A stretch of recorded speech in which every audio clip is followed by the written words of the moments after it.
नमस्कार मित्र मैत्रिणींनो, आज मी तुम्हाला माझ्या जावेचं घर दाखवणार आहे। कसं आहे आणि कसं नाही ते तुम्ही सांगा। हे बघा माझ्या जावबाई दिवसभर शेतात जातात आणि खूप कष्ट करतात त्या, आणि मग त्यांना असा कंटाळा आला की त्या असं मांडीवर जेवण घेऊन जेवतात। कसं वाटतं बघा आमच्या जावबाई। हे बघा त्यांचं घर, आणि त्यांचे मिस्टर आत्ताच बाहेर गेलेत जेवण वगैरे करून फिरायला। बघा आमच्या जावबाईंचं घर कसं वाटतंय।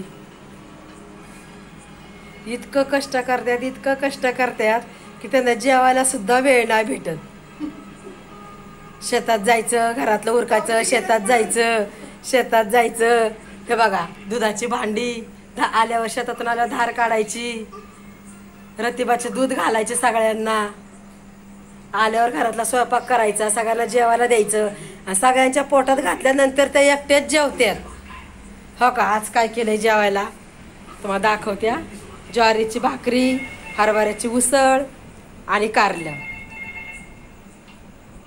आणि त्यांना आज इतका कंटाळा आलाय ना काम करून, त्यांना जेवूशी सुद्धा वाटेना, आणि त्यात कारलं एवढं कडू झालंय की तोंडातच धरवाना त्यांना।